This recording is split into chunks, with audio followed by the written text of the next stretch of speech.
क्योंकि आज के युग में बहुत सारे लोग अपनी बुद्धि को लेकर, अपने बल को लेकर, अपने धन को लेकर काफी ज्यादा घमंड में लोग आगे बढ़ते जा रहे हैं। और इसलिए यिर्मयाह नबी के द्वारा परमेश्वर हम सबों को सतर्क करना चाहता है कि संसार में बलवान होना परमेश्वर के आगे निर्बल होना है।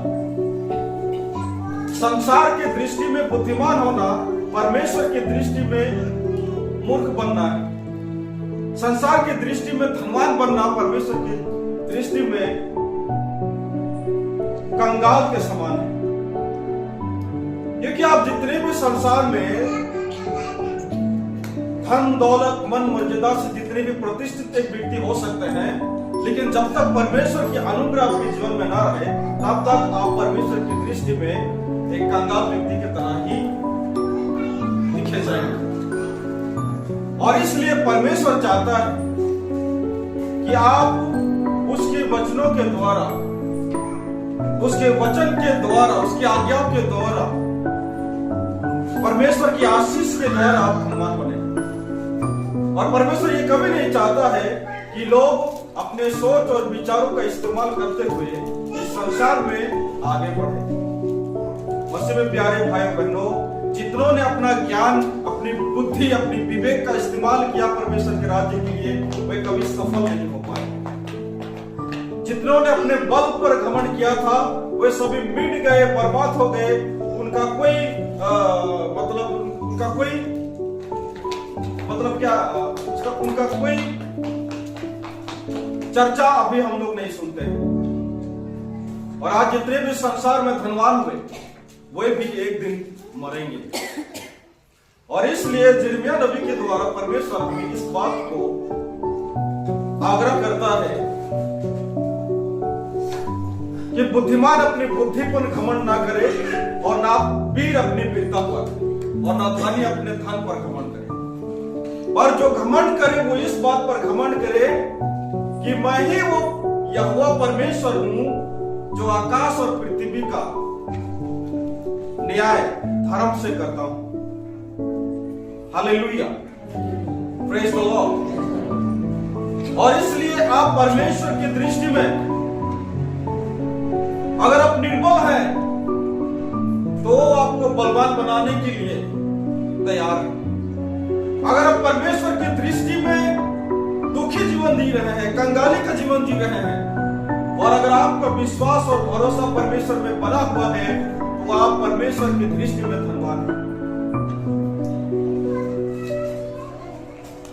यीशु के बिना सबसे अमीर व्यक्ति भी गरीब है, और गरीब जिसके पास यीशु है वो धनी है। हालेलुया। यीशु के बिना सबसे अमीर व्यक्ति भी क्या है? गरीब है। लेकिन गरीब जिसके पास यीशु है, ईश्वर का वचन है,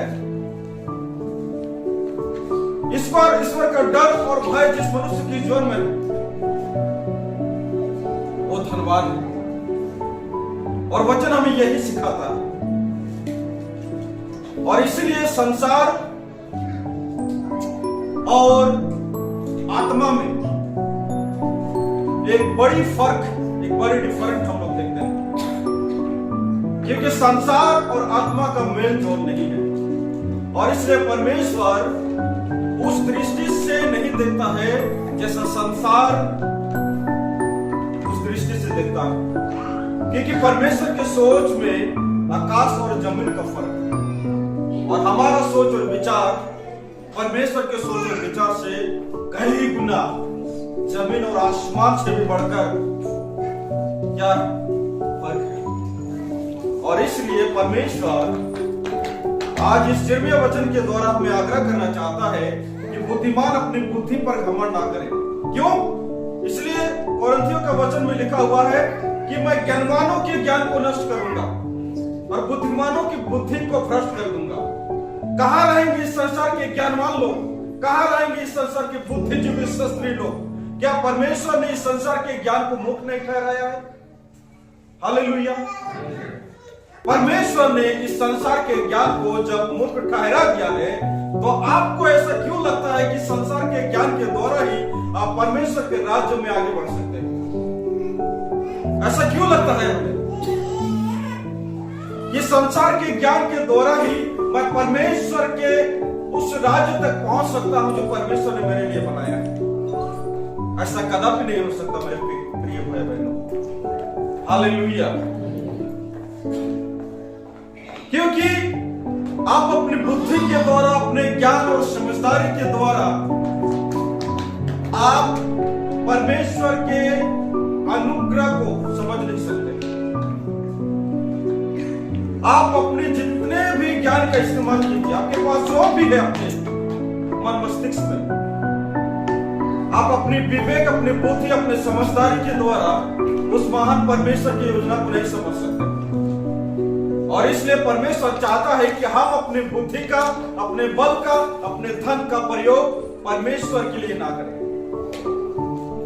परंतु परमेश्वर जो जैसा चाहता है उस रीति से वह परमेश्वर करना चाहता है।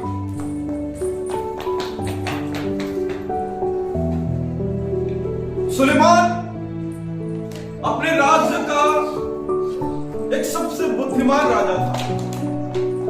परमेश्वर ने उसे राजा नियुक्त किया दाऊद के बाद, और दाऊद के बाद जब सुलेमान राजा बना तो सुलेमान ने घुटने टेक कर परमेश्वर से प्रार्थना की, और प्रार्थना करके सुलेमान ने परमेश्वर से कहा कि हे परमेश्वर, मुझे क्या चाहिए? बुद्धि चाहिए। परमेश्वर सुलेमान को देखकर अति खुश था, और इसलिए परमेश्वर ने सुलेमान को आशीष देने का विचार परमेश्वर ने किया। और सुलेमान से परमेश्वर कहता है कि मां, तेरी क्या इच्छा है? तब सुलेमान कहता है कि हे परमेश्वर, मुझे ज्ञान की आवश्यकता है, बुद्धि की आवश्यकता है, मुझे समझदारी की आवश्यकता है, क्योंकि तूने मुझे अपने इतने बड़े राज्य को चलाने के लिए मुझे राजा नियुक्त किया है। और सुलेमान को मालूम था कि मैं अपने विवेक और बुद्धि के द्वारा इतने बड़े राज्य को मैं नहीं संभाल सकता, और इसलिए सुलेमान ने परमेश्वर से क्या मांगा? ज्ञान की मांग की, बुद्धि की मांग की, समझदारी की मांग की। क्योंकि सुलेमान को मालूम है कि मेरे राज्य में सोने चांदी तो बढ़कर है, सब कुछ है मेरे राज्य में, पर मैं इतने बड़े राज्य को कैसे चलाऊंगा? और इसलिए परमेश्वर के सामने घुटने टेककर सुलेमान ने बुद्धि की मांग की। अगर उस जगह आप और मैं होते तो क्या मांगते आप लोग? आपकी मांगे क्या होती उस समय? अगर परमेश्वर आपसे कहता कि मांगो, क्या चाहिए तुम्हें, तो आप क्या मांगते? निश्चित रूप से आप धन और दौलत ही मांगे, संसारिक चीजें ही मांगते। पर सुलेमान को मालूम था कि मुझे इस सारी चीजों की आवश्यकता नहीं है, क्योंकि मेरे राज्य दरबार में सब कुछ है। मुझे सिर्फ ज्ञान की आवश्यकता है, जो मैं अपने प्रजा को चला सकूं, देखभाल कर सकूं, उनका ख्याल रख सकूं, और बुद्धिमानी से अपने राज्य को आगे बढ़ा सकूं। यह सुलेमान की मांग थी। हालेलुया। और इसलिए जब आप परमेश्वर में बने हुए हैं, परमेश्वर के वचनों में बने हुए हैं, तो आपको भी चाहिए कि आप परमेश्वर के सामने घुटने टेककर अपने जीवन के लिए बुद्धि की मांग करें, समझदारी की मांग करें, ज्ञान की मांग करें परमेश्वर से। क्योंकि परमेश्वर ने संसार के ज्ञान को मुक्त ठहराया।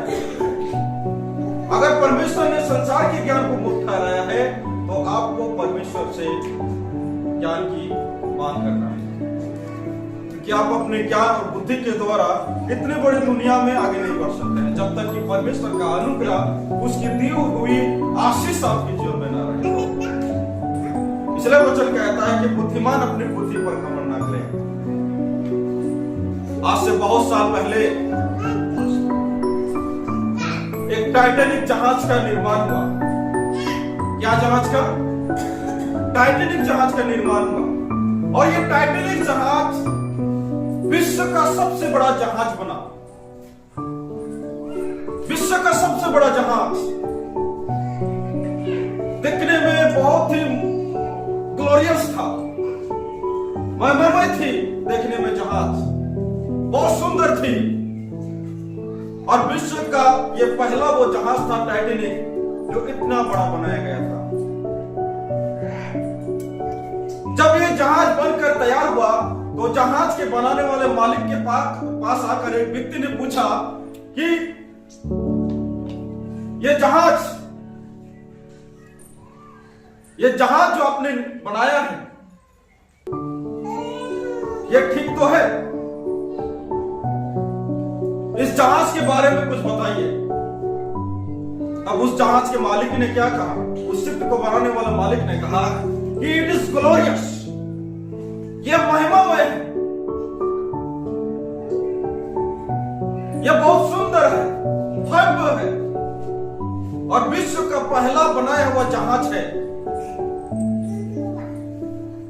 It's so beautiful, it's so glorious, even God can not sink it. इसे परमेश्वर भी अगर चाहे तो इसे डुबा नहीं सकता। इतनी बड़ी बात उस जहाज के मालिक ने कही थी। हालेलुया। उस जहाज के मालिक ने क्या कहा? It is glorious. लेकिन साथ में उसने कहा even God can not sink it. परमेश्वर भी अगर चाहे तो इस जहाज को नहीं डुबा सकता। Hallelujah, praise the Lord. लेकिन आगे हम क्या देखते हैं? जैसे वो जहाज समुद्र से स्टार्ट किया गया, पहले दिन में ही वो जहाज अटलांटिक सागर के बीच दो टुकड़े होकर सत्यानाश हो गया। हालेलुया। अब परमेश्वर के खिलाफ में बात करते हैं, अब परमेश्वर के खिलाफ में बात करते हैं। आपको लगा कि ये जहाज इतनी बड़ी है, इसे कोई नहीं डुबा सकता, यहां तक कि परमेश्वर भी। इतनी बड़ी बातें, लेकिन पहले दिन में वो जहाज डूबकर दो टुकड़े हो गए, दो टुकड़ा। अब परमेश्वर के आगे चैलेंज लग रहे हैं। वो परमेश्वर जिसने आकाश और पृथ्वी और धरती की रचना की, जिसने आपको बनाया, उस परमेश्वर की आगे इस तरह का चैलेंज रखना क्या सही है? आपको क्या लगता है? जिस परमेश्वर ने लाल सागर को दो भाग कर दिया, उस परमेश्वर के आगे आप चैलेंज की बातें करते हो? आप कौन है? आप कौन है जो परमेश्वर के आगे इस तरह का चैलेंज रखते हैं? जो परमेश्वर अगर सागर को दो भाग करके उसमें रास्ता निकल सकता है, उस परमेश्वर के आगे आप जितना झुक कर अपने जीवन को जिएंगे उतना ही आपके लिए अच्छा होगा। उस शिप को बनाने वाले मालिक ने कहा कि ये इस जहाज को परमेश्वर भी नहीं डुबा सकता, इस टाइटैनिक को कोई नहीं डुबा सकता। लेकिन पहले दिन में वो जहाज डूबकर सत्यानाश हो गया। उसे बड़ा घमंड था उस मालिक को कि हमने इतनी बड़ी जहाज बनाया। उसकी बुद्धि पर उसको घमंड था, उसकी समझदारी को ऊपर उसे घमंड था, उसके ज्ञान के ऊपर उसे घमंड था। वो सोचने लगा कि मैं अपने बुद्धि ज्ञान के द्वारा इतनी बड़े जहाज को मैंने निर्माण किया, ये ग्लोरियस है ये जहाज। लेकिन पहले दिन ही वो जहाज डूब गया समुद्र में, दो टुकड़ा हो गया, दो टुकड़ा, और बहुत सारे लोग मर गए। प्यारे मसीह में प्रिय भाई, इसलिए वचन कहता है कि संसार के ज्ञान को परमेश्वर ने क्या ठहराया है? मूर्ख ठहराया, मूर्ख ठहराया। इसलिए हमें अपने ज्ञान और अपनी बुद्धि पर घमंड नहीं करना चाहिए। हमारे पास जो ज्ञान है, जो बुद्धि है, उसे साइड में रखते हुए हम परमेश्वर को पहला स्थान रखें अपने जीवन में। वही हम चलाएगा, वही हमें बढ़ाने वाला परमेश्वर। हम अपने ज्ञान और बुद्धि के द्वारा संसार में बढ़ नहीं सकते। अगर बढ़ेंगे भी तो थोड़े दूर जाकर हम गिर जाएंगे, खत्म हो जाएंगे, सत्यानाश हो जाएगा हमारा इस जहाज के जैसे।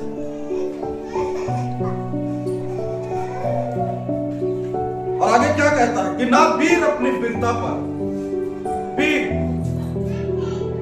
एक वीर व्यक्ति को, एक बलवान मनुष्य को यह घमंड रहता है कि मैं सबसे शक्तिशाली व्यक्ति हूं, मैं किसी से डरता नहीं। बलिष्ठियों को भी ऐसा ही लगता था कि हमारे पास कौन है? गुलियड जैसा एक शक्तिशाली वीर है। कौन है? गुलियड जैसा एक शक्तिशाली वीर है, जितना लंबा चौड़ा व्यक्ति है, और उस फलिस्ती गुलियत को देखकर इस्राएल थरथराते थे। क्या होते थे? थरथराते थे फलिस्ती इस्राएल, इसको देखकर, गुलियत को देखकर। हालेलुया। क्योंकि फलिस्तियों को लगता था कि हमारे पास तो गुलियत जैसा एक महान वीर योद्धा है, और इसलिए हमें किसी भी जाति से डरने की कोई आवश्यकता नहीं। यहां तक कि इस्राएली जातियों से भी डरने की कोई आवश्यकता नहीं। लेकिन इस वीर व्यक्ति को हराने के लिए परमेश्वर ने एक छोटा सा लड़का यानी दाऊद का चुनाव किया परमेश्वर ने। और दाऊद जो 12 साल का लड़का था, एक छोटा सा बच्चा था, वो इतने बड़े लंबा चौड़ा व्यक्ति जो उसके जीवन में फल के ऊपर जो उसका घमंड था, दाऊद ने क्या किया? वो फल लेकर एक ही बार में उस वीर योद्धा को हरा दिया। हालेलुया। परमेश्वर के आगे कोई नहीं टिक सकता। आप जितना भी बलवान हो सकते हैं, लेकिन अगर परमेश्वर आपके पक्ष में होकर काम कर रहा है तो आपके आगे कोई नहीं टिक सकता। अगर परमेश्वर का आत्मा आपके जीवन में है तो कोई नहीं टिक सकता। शमशोन के जीवन में भी परमेश्वर का आत्मा था, और इसलिए जब परमेश्वर का आत्मा उसके जीवन में था तो बहुत ही वो बलवान व्यक्ति था, बलवान। लेकिन अगर आप परमेश्वर के दिए हुए बल को दुरुपयोग करेंगे तो परमेश्वर जो आपको देता है वो आपके जीवन से छीनेगा। आप जितना भी बलशाली हो सकते हैं संसार में, लेकिन परमेश्वर के आगे आप नहीं टिक सकते। एक गुलियत के समान आपके जीवन में हो सकता है, आप बलशाली हैं, आप वीर हैं, एक बड़े योद्धा हो सकते हैं, लेकिन अगर परमेश्वर आपके पक्ष में नहीं है तो आपका बल किसी काम का नहीं। हालेलुया। और इसलिए हमें ना ही बुद्धि पर घमंड करना है और ना ही अपने बल पर घमंड करना है, और धन के ऊपर, वचन कहता है धन के ऊपर में भी हमारा घमंड नहीं होना चाहिए। क्यों? क्योंकि संसार का धन क्या चंचल है। इसलिए पौलुस कहता है कि संसार के धनवानों को कह दे कि वह चंचल धनों के ऊपर भरोसा न रखे, क्योंकि आज लोग संसार में मर ज्यादा पश्चिता धन दौलत लेकर नरक में जा रहे हैं। धन उनके लिए किसी काम का नहीं, किसी काम का नहीं। संसार में इतना धन होने के बावजूद भी लोग आत्महत्या क्यों कर रहे हैं? क्यों कर रहे हैं लोग आत्महत्या? अमेरिका का एक फेमस एक्ट्रेस मैरिलन मोनरो, जिनके पास अरबों खरबों की संपत्ति थी, सब कुछ था। एक दिन मिलिट्री कैंप में उसे परफॉर्मेंस करने के लिए बुलाया गया, मैरिलन मोनरो को। और जिस दिन उसका परफॉर्मेंस था, उसका प्रोग्राम था, उसी दिन मैरिलन मोनरो एक कमरे में आत्महत्या की। सब कुछ था उसके पास, लेकिन फिर भी आत्महत्या उसने की थी। आपको मालूम है, संसार का असली शांति धन नहीं है। संसार का असली शांति धन नहीं है। बहुत सारे लोगों को लगता है कि मेरे पास धन होने से मैं एक शांति का जीवन जी सकता हूं। ऐसा नहीं है। बहुत सारे लोगों के पास पैसा है, धन है, अच्छा गाड़ी है, बंगला है, सब कुछ है, लेकिन उनके घरों में शांति नहीं है। हालेलुया। लोग आज शांति की खोज में हैं, लेकिन शांति की खोज में लोग पैसों के पीछे भाग रहे हैं। लोगों को लगता है कि असली शांति पैसा ही हमें दे सकता है, बल्कि ऐसा नहीं, ऐसा नहीं, ऐसा नहीं। मैरिलन मोनरो 12 बार उसने अबॉर्शन किया था, और एक दिन अमेरिका के फेमस प्रचारक बिली ग्राहम को परमेश्वर ने आत्मा में कहा कि है बिली ग्राहम, तू जा और मैरिलन मोनरो से पश्चाताप का संदेश तो भेज, उसके पास भेज। और बिली ग्राहम मैरिलन मोनरो के पास जाकर कहता है कि मेरे पास यीशु मसीह का वचन है तुम्हारे लिए। परमेश्वर ने मुझे ऐसा कहा है। अब मेरे लिए मैरो कहता है, I don't need your Jesus, मुझे तेरी यीशु की कोई आवश्यकता नहीं है। उसके थोड़े दिन के बाद मिलिट्री कैंप में मेरे लिए मैरो ने आत्महत्या की।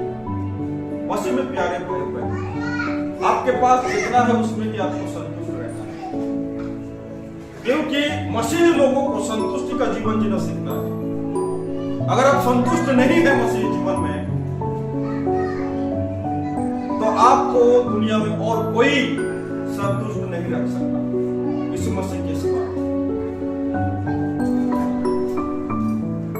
एक फेमस डांसर अमेरिका का, क्या नाम था उसका, माइकल जैक्सन, उसके पास भी सब कुछ था, सब कुछ था। वो सोचता था कि मैं 150 साल जीवन जीऊंगा, 150 साल जीवन जीने का इच्छा उसकी थी, और 12 डॉक्टर उसके आगे पीछे रहते थे। यहाँ तक कि उसका खाना भी, जब वो खाने के लिए सुबह ब्रेकफास्ट हो, लंच हो, डिनर हो, कुछ भी हो, लैब में टेस्ट होकर आता था, ऑक्सीजन लेता था समय समय पर। क्यों? क्योंकि उसको इच्छा थी कि मैं 150 साल का जीवन जीऊंगा और एक इतिहास रचूंगा। क्या ये संभव है? 50 साल की आयु भी उसकी पूरी नहीं हुई और उसका मौत हो गया, वो मर गया। सब कुछ था उसके पास, लेकिन उसकी इच्छा थी कि मैं 150 साल का जीवन जीऊंगा।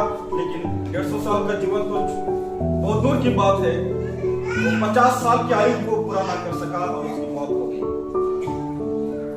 मसीह में प्यारे भाई बहन, इसलिए आज मैं और आप एक सौभाग्य व्यक्ति है कि आज हम यीशु मसीह को जानते हैं, यीशु मसीह के शांति को जानते हैं, यीशु मसीह के वचन को हम लोग जानते हैं। और इसलिए आज हमें संसार में किसी भी बात के ऊपर हमें घमंड नहीं करना है, ना ही बुद्धि के ऊपर, ना ही वीरता के ऊपर, और ना ही धन के ऊपर। और उसने कहा ऐसा ना हो कि मैं किसी और बात पर घमंड करूं, केवल हमारे प्रभु यीशु मसीह की दृष्टि, जिसके द्वारा मैं संसार की दृष्टि में और संसार मेरी दृष्टि में कुछ पर चढ़ाया गया। और उसने कहा मैं केवल घमंड करूंगा तो केवल क्रूस के ऊपर घमंड करूंगा और किसी बात के ऊपर घमंड नहीं करूंगा, ना ही धन के ऊपर घमंड करूंगा, ना ही संसार के ऊपर घमंड करूंगा, केवल मेरे प्रभु यीशु मसीह की क्रूस के ऊपर घमंड करूंगा। क्योंकि उसी में क्या है, हम सभी का जीवन आनंदी जीवन है, उसी में शांति है, समृद्धि है, प्रॉस्पेरिटी है, सब कुछ उस क्रूस के ऊपर है। और यही क्रूस आपको आनंदी जीवन